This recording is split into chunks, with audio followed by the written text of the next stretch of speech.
સમાચારો ગાંધીનગરથી જ્યાં એક સગીરાને વિધર્મી યુવકે પ્રેમજાળમાં ફસાવ્યાનો આરોપ લાગ્યો છે। હિન્દુ નામ ધારણ કરી 6 મહિનાથી આ સગીરાનું શોષણ કર્યાનો આરોપ લાગ્યો છે।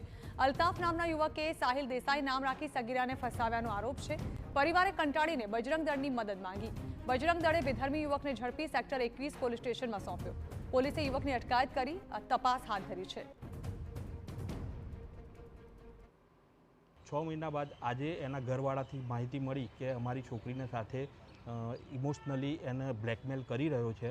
તો આજે આ છોકરાને અમે જ્યારે પકડેલો ત્યારે જાણવા મળી કે હિન્દુ અમારી દીકરી સગીર વયની દીકરી છે, એની સાથે બ્લેકમેલ કરી એની સાથે ખરાબ કૃત્ય દ્વારા આના કરવામાં આવેલું, જેથી કરીને આજે અમે એને પોલીસ સ્ટેશનમાં અહીંયા સેક્ટર 21 પોલીસ સ્ટેશનમાં લાવેલા છીએ। આ અંગે વધુ માહિતી સંવાદદાતા હિમાંશુ પટેલ પાસેથી મેળવીએ। હિમાંશુ, વિધર્મીને ઝડપી લેવાયો છે બજરંગ દળ દ્વારા। જે વિધર્મી છે તેના પર આરોપ છે કે સગીરાને પ્રેમ જાળમાં ફસાવવામાં આવી હતી, પોલીસને સોંપાયો છે।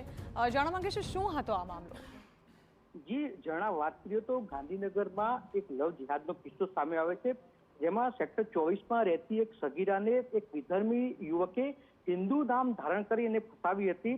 હિન્દુ નામ ધારણ કરી આ વિધર્મી યુવક છેલ્લા 6 મહિનાથી યુવતીનું શોષણ કરતો, સગીરાનું શોષણ કરતો હોવાનું પણ સામે આવ્યું છે। જે બાદ પરિવાર દ્વારા બજરંગ દળના અને હિન્દુ સંગઠનોને આ બાબતની જાણકારી આપી હતી। જે બાદ બજરંગ દળના કાર્યકર્તાઓએ આ વિધર્મી યુવકને ઝડપી લીધો હતો અને સેક્ટર 21 પોલીસ સ્ટેશનને ના હવાલે કર્યો હતો। તો પોલીસે વિધર્મી યુવકની અટકાયત કરી હાલ સમગ્ર મામલે પૂછતાછ હાથ ધરી છે। જી બિલકુલ, આભાર હિમાંશુ। તો વિધર્મીની ધરપકડ કરી લેવામાં આવી છે, તેની પૂછપરછ પણ શરૂ કરવામાં આવી છે। આ અંગે પરિવારજનોએ કંટાળીને બજરંગ દળને જાણ કરી હતી।